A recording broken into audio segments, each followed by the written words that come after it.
warahmatullahi wabarakatuh. Halo, saya Firanda Permatasari sebagai host di podcast kali ini. Saya akan berbicara tentang algoritma sorting. Apa sih algoritma sorting itu? Sebagai yang belum tahu, algoritma sorting itu proses pengurutan data. Nah, di materi algoritma sorting sendiri terdapat beberapa metode. Antara lain, pertama, ada bubble sort, 2 selection sort, 3 merge sort, 4 insert sort, 5 quick sort, yang akan diulas satu persatu oleh beberapa narasumber kita. Oke, langsung saja untuk metode sorting pertama yang akan kami bahas bersama narasumber kami, yaitu bubble sort.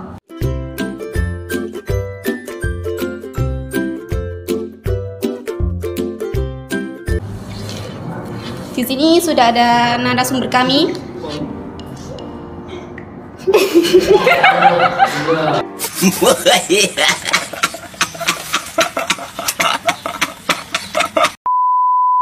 Halo Mbak Feli. Iya, Kak Nanda, ada apa? Bagaimana kabarnya? Alhamdulillah sangat-sangat baik hari ini. Oh iya, Kak Feli ini membahas tentang bubble sort ya. Ya. Pertama yang saya akan tanyakan kepada Mbak Feli, apa sih prinsip dasar dari bubble sort dalam desain algoritma? Prinsip dasar bubble sort sendiri itu adalah menukar elemen-elemen yang berdekatan secara berulang-ulang sampai seluruh arraynya itu terurut. Jadi di dalam bubble sort itu ada misalnya sebuah data yang belum terurut, misalnya dari terkecil sampai terbesar, jadi itu nanti akan diurutkan kembali oleh bubble sort ini. Oke. Pertanyaan yang kedua, bagaimanakah langkah-langkah kerja bubble sort untuk mengurutkan elemen-elemen dari sebuah array menurut Mbak Feli? Menurut saya sendiri, untuk mengurutkan bubble sort ini itu ada langkah-langkah tersendiri, yaitu yang pertama, membandingkan elemen pertama dan elemen yang kedua. Dan yang kedua adalah jika elemen pertama lebih besar daripada elemen yang kedua, ini nanti akan dibandingkan. Oke. Yang ketiga, lanjutkan elemen kedua dengan elemen ketiga.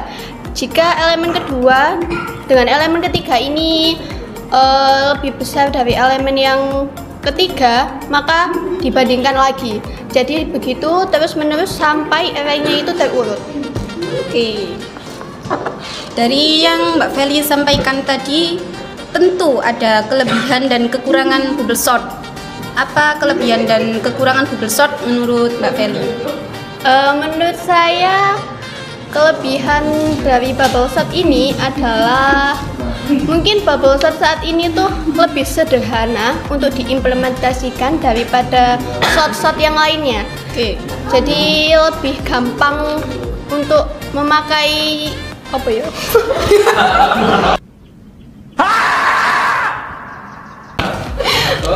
Lebih gampang mengimplementasikannya daripada sort, misalnya in selection atau merge atau yang lainnya. Dan untuk kekurangannya itu tidak efisien untuk array yang berukuran besar. Jadi kalau arraynya itu berukuran besar itu sulit untuk membandingkan elemen-elemennya begitu. Oh, hanya elemen yang kecil saja Mbak ya yang bisa diurutkan dengan bubble sort? Iya, untuk elemen yang besar itu tidak memungkinkan untuk kita membandingkan satu persatu elemen-elemen tersebut. Oke, sulit ya? Iya, pastinya. Selanjutnya, apakah kondisi terbaik dan terburuk di mana bubble sort dapat bekerja secara efisien menurut Mbak Feli? Menurut saya sendiri kondisi terbaiknya itu ya kalau arraynya sudah terurut semua. Jadi kalau array dari yang terbesar, dari yang terkecil sampai yang terbesar itu sudah urut, nah itu adalah kondisi terbaiknya. Oke. Untuk kondisi terburuknya itu ketika arraynya itu terbalik atau arraynya memiliki banyak elemen, seperti yang saya jelaskan tadi kekurangannya itu ya. Kekurangannya kan nggak bisa memakai elemen yang sangat-sangat besar itu ya.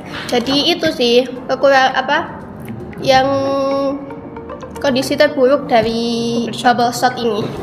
Oke, jadi kesimpulannya dari materi bubble shot yang disampaikan dari narasumber kita, yaitu bubble shot merupakan metode yang membandingkan elemen yang sekarang dengan elemen-elemen berikutnya. Seperti itu. Terima kasih Kak Felid sudah membagikan ilmu dengan teman-teman kita. Terima kasih. Ya, sama-sama Kak Nanda sudah diundang di podcast ini. Oke, dadah. Dadah. Masa datang? Oke, dadah guys.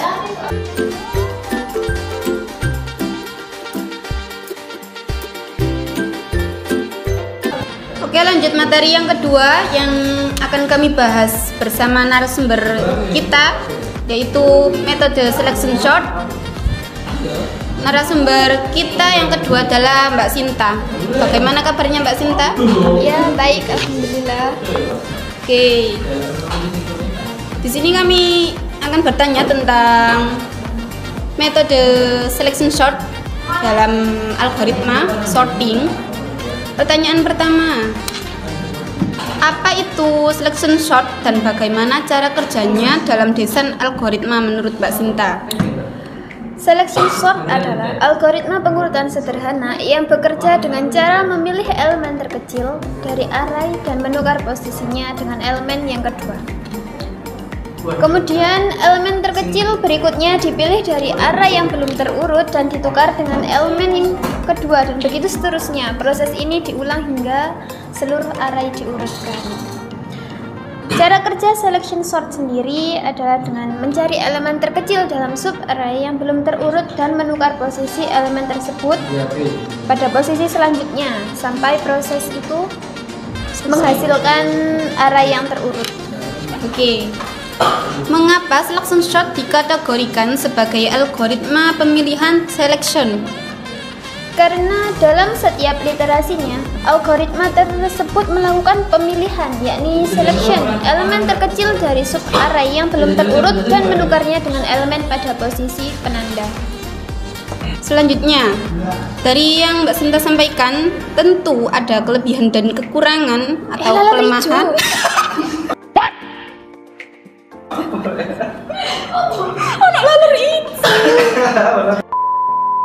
Oke, dari materi yang disampaikan Mbak Sinta tadi, tentu ada beberapa kekurangan dan kelebihan.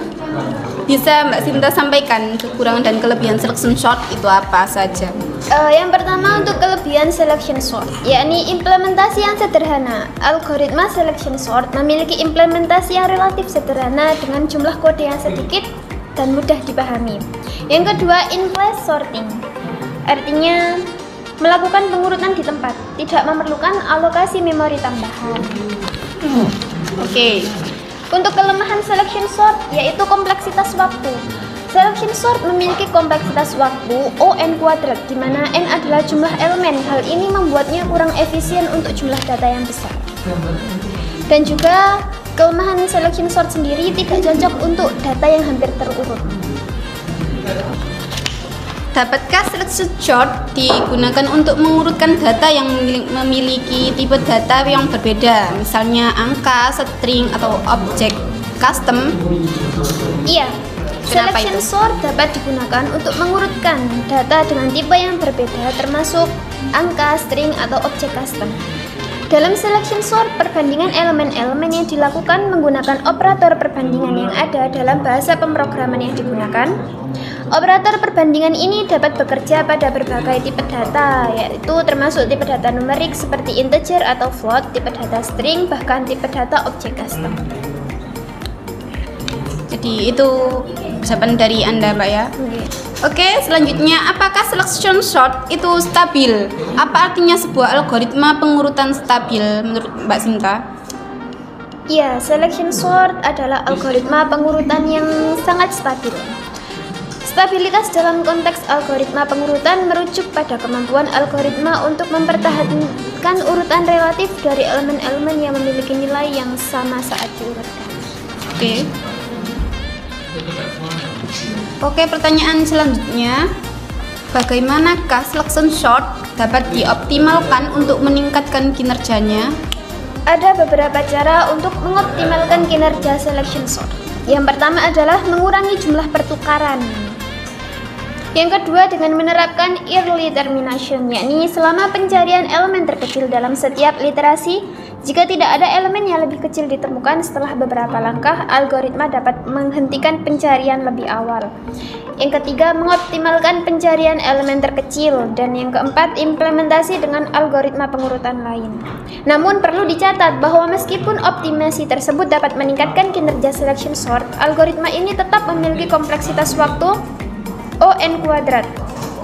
Jadi untuk masalah pengurutan yang membutuhkan kinerja yang sangat baik, mungkin lebih baik menggunakan algoritma pengurutan dengan kompleksitas waktu yang lebih rendah. Oke. Apakah selection sort dapat digunakan untuk mengurutkan data yang berukuran sangat besar seperti big data? Selection sort tidak disarankan untuk mengurutkan data yang berukuran sangat besar seperti big data. Algoritma ini memiliki kompleksitas waktu O(n²), di mana n adalah jumlah elemen dalam data. Ini berarti waktu eksekusi selection sort akan meningkat secara kuadrat seiring dengan pertambahan jumlah elemen. Sebagai gantinya, ada algoritma pengurutan lain yang lebih efisien untuk data yang besar seperti merge sort, quick sort, atau heap sort. Algoritma-algoritma tersebut memiliki kompleksitas waktu yang lebih baik seperti O(n log n) yang memungkinkan mereka untuk mengurutkan data dalam skala besar dan dengan lebih cepat. Oke, bagaimana selection sort dibandingkan dengan algoritma pengurutan cepat quick sort atau algoritma pengurutan gabungan merge sort dalam hal kinerja dan kompleksitas? Selection sort memiliki kinerja yang relatif buruk dan kompleksitas waktu yang tinggi. Sementara quick sort dan merge sort memiliki kinerja yang lebih baik dan kompleksitas waktu yang lebih rendah. Quick sort memiliki kinerja yang cepat dan pada kasus rata-rata, tetapi dapat menjadi lambat pada kasus terburuk. Sementara merge sort memiliki kinerja yang stabil dan konsisten dalam semua kasus. Oleh karena itu, dalam sebagian besar situasi, quick sort atau merge sort lebih disukai daripada selection sort. Oke, sudah selesai materi selection sort. Jadi kesimpulan dari materi yang disampaikan Mbak Sinta, metode selection sort yaitu mengurutkan data dari data terkecil hingga data terbesar, mulai dari posisi 0 hingga n-1. Oke, terima kasih Mbak Sinta atas ilmunya yang disampaikan.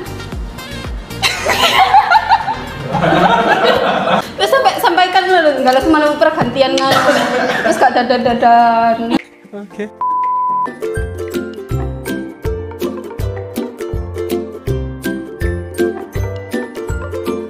Materi yang ketiga akan kami bahas bersama narasumber kita adalah materi instruction sort. Gimana kabarnya Mbak Suci? Alhamdulillah. Baik. Oke, kita akan membahas tentang materi metode instruction sort.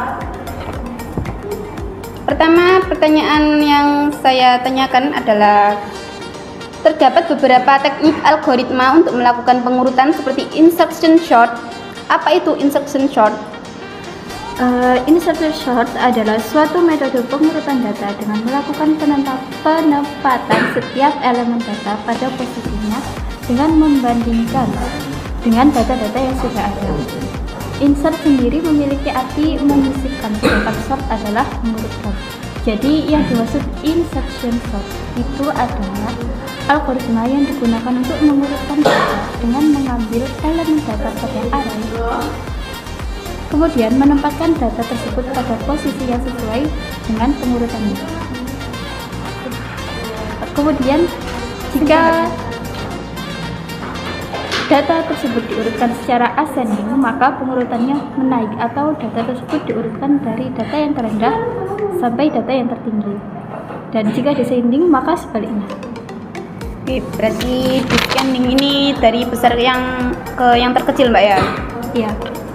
Oke, pertanyaan yang kedua. Algoritma sorting merupakan algoritma yang berisi proses pengurutan data. Lalu bagaimana proses penyelesaiannya jika terdapat elemen data yang nilainya sama saat melakukan sorting dengan menggunakan instruction sort? menurut Anda? Kalau menurut saya sendiri, kalau ada data yang sama, maka data tersebut tidak ditukar atau dilewati saja. Misal ada data 11, 13, 0, 91, dan 11. Data 11 di sini ada 2. Maka pengurutannya kita bandingkan dulu data yang pertama dengan data yang kedua, yaitu 11 dan 13. Apakah 11 itu lebih besar daripada 13? Jika tidak, maka tidak dipindah atau tidak ditukar. Jika iya, maka ditukar. Di sini 11 dan 13 tidak ditukar karena sudah terurut. Kemudian kita bandingkan data yang selanjutnya, yaitu 0. Apakah 13 lebih besar dari 0? Jika iya, maka ditukar. Kemudian dibandingkan lagi dengan data yang di depannya. Apakah 0 lebih besar daripada kemudian dibandingkan lagi dengan data di depannya, yaitu 11. Apakah 11 lebih besar daripada 0? Jika iya, maka ditukar juga. Sampai seterusnya hingga hasilnya menjadi 0, 11, 11, 13, dan yang terakhir 91. Dari contoh yang tadi bisa disimpulkan bahwa prinsip insertion sort adalah dengan membandingkan data yang akan diurutkan menjadi 2 kelompok, yaitu kelompok terurut dan tidak terurut. Sudah. Oke, bagaimanakah cara kerja dari insertion sort? Adalah meletakkan data pada tempat seharusnya. Bisakah Anda menjelaskannya? Nah, cara kerja insertion sort sendiri itu adalah membandingkan 2 elemen data yang berdekatan, dan datanya itu diambil dari data yang pertama. Jadi data pertama dan data kedua kita cek apakah data pertama lebih besar daripada data yang kedua. Jika iya, maka lakukan swap atau tukar, dan jika tidak, maka akan tetap di tempatnya. Oke, dari yang Mbak Suci sampaikan tadi tentang materi insertion sort, tentu ada kelebihan dan kekurangan dari metode tersebut. Coba Mbak Suci jelaskan kelebihan dan kekurangannya. Menurut saya ya, kelebihan insertion sort itu bisa lebih cepat dibandingkan dengan quick sort. Jika datanya tersebut sedikit, tapi jika datanya itu besar, maka tidak efisien menggunakan insertion sort. Nah, terus kelebihan selanjutnya adalah sederhana dalam penerapannya. Dan yang ketiga, kelebihannya adalah perulangan dalam insertion sort sangat cepat, sehingga menjadikannya algoritma tercepat untuk pengurutan data yang sedikit. Kemudian untuk kekurangannya ini, insertion sort banyak memiliki operasi yang diperlukan untuk mencari posisi yang tepat. Terus selanjutnya, untuk array yang jumlahnya besar ini tidak praktis seperti yang saya katakan tadi. Kalau datanya besar, maka tidak bisa menggunakan insertion sort. Bukan tidak bisa, tapi tidak efektif karena kompleksitasnya itu lama. Dari materi yang disampaikan oleh Mbak Suci, insertion sort kesimpulannya adalah yaitu metode pengurutan dengan cara menyisipkan elemen data pada posisi yang tepat. Oke, terima kasih Mbak Suci atas ilmunya yang disampaikan. Mari. Oke.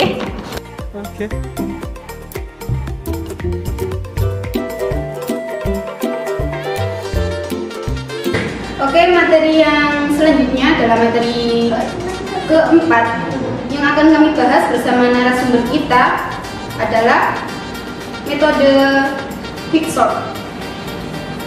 Di sini ada Putri yang akan mengulas tentang materi quicksort. Oke, Mbak Putri, apa kabar? Oke, pertanyaan pertama.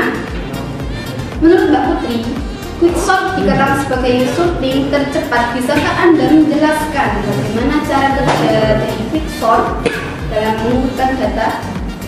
Ya, tentu. Quicksort dikatakan sebagai sorting tercepat karena quicksort bekerja dengan memilih elemen tertentu sebagai pivot, kemudian mempartisi data menjadi 2 bagian berdasarkan pivot tersebut. Setiap bagian kemudian diurutkan secara rekursif menggunakan quicksort sampai seluruh bagian terurut. Akhirnya, hasilnya digabungkan menjadi satu rangkaian data tersebut. Oke, selanjutnya, quicksort merupakan salah satu algoritma pengurutan data yang menggunakan teknik membagi data menjadi partisi-partisi. Lantas, bagaimana cara mempertinggi efektivitas dari metode quicksort menurut Anda? Untuk meningkatkan efektivitas quicksort ada 3. Pertama, memilih pivot secara efisien, seperti menggunakan median dari 3 elemen pertama, tengah, dan terakhir sebagai pivot. Kedua, menggunakan teknik pengurutan lain seperti insertion sort untuk subset data kecil. Yang ketiga, menggunakan pendekatan paralel untuk memproses bagian-bagian data secara bersamaan. Oke. Program sorting dengan menggunakan quicksort untuk menyortir beberapa data, misalkan 5.000 data, maka perulangan yang dilakukan berapa kali? Bisakah Anda menjelaskannya? Tentu, jumlah perulangan yang dilakukan pada program sorting dengan quicksort tergantung pada banyaknya elemen dalam data. Dalam kasus sorting 500 data, jumlah perulangan atau repetisi akan tergantung pada bagaimana data terpartisi dan bagian mana yang diproses terlebih dahulu. Namun, dalam rata-rata kasus, quicksort memiliki kompleksitas waktu rata-rata 0,n untuk sorting data. Oke, jadi kesimpulan dari materi keempat ini yang dinarasumber oleh Mbak Putri, kesimpulannya adalah quicksort merupakan metode algoritma untuk merumuskan data dengan pendeklarasian rekursif. Terima kasih Mbak Putri.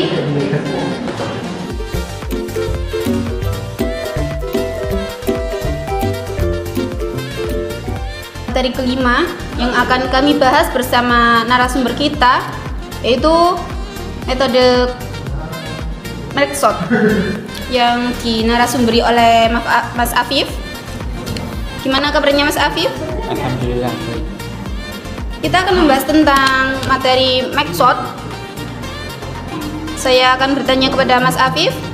Pertama, bagaimanakah quicksort bekerja dalam desain algoritma untuk mengurutkan data? Pengurutan gabungan adalah algoritma rekursif yang terus-menerus membagi array menjadi 2 hingga tidak dapat dibagi lagi, yaitu array hanya memiliki satu elemen tersisa. Array dengan satu elemen selalu diurutkan. Kemudian subarray yang diurutkan digabungkan menjadi satu array yang diurutkan. Oke.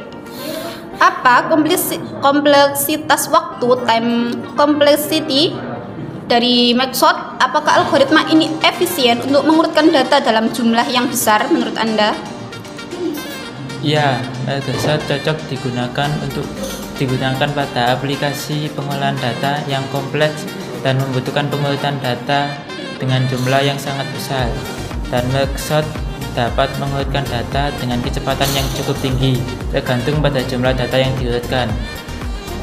Oke, selanjutnya, bagaimanakah cara mengimplementasikan quicksort dalam bahasa pemrograman tertentu seperti C++ atau JavaScript? Cara mengimplementasikan quicksort pada aplikasi pemrograman tergantung pada bahasa pemrograman yang digunakan.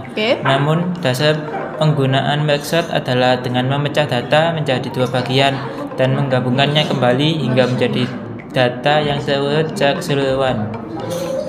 Oke, dari yang Mas Afif sampaikan tadi tentang quicksort, tentu ada kelebihan dan kekurangannya dibandingkan dengan algoritma pengurutan lainnya. Apakah kelebihan dan kelemahan dari quicksort tersebut? Kelebihan menggunakan quicksort: tidak terpengaruh oleh kondisi data yang telah terurut atau belum terurut, dapat menangani data yang sangat besar, mampu memproses data dengan kecepatan yang lebih cepat dibandingkan dengan metode sorting lainnya, memiliki kompleksitas waktu big O n log n, mengurangi jumlah perbandingan data yang tidak perlu diurutkan, cocok digunakan pada sistem operasi yang memerlukan urutan data dengan jumlah yang sangat besar seperti aplikasi basis data, mudah diprogram dan mudah diimplementasikan pada berbagai jenis bahasa pemrograman. Kekurangan menggunakan Merkshot. Membutuhkan ruang memori yang besar untuk menampung data, tidak dapat mengatasi kondisi data yang membutuhkan pengurutan secara parsial, tidak dapat digunakan pada sistem yang memerlukan pengurutan data secara real time, memiliki kompleksitas waktu yang cukup tinggi, big O and log n, dapat memakan waktu yang lama untuk mengurutkan data yang tidak begitu besar. Oke, jadi Merkshot ini dibandingkan dengan metode-metode yang lain itu lebih efisien bila digunakan dengan jumlah yang besar, Mas ya, untuk Ya. pengurutannya. Oke, selanjutnya, dapatkah Merkshot digunakan untuk mengurutkan data yang memiliki tipe data yang berbeda, misalnya angka, string, atau objek custom? Ya, Merkshot dapat mengurutkan data dengan kecepatan yang cukup tinggi tergantung pada jumlah data yang diurutkan.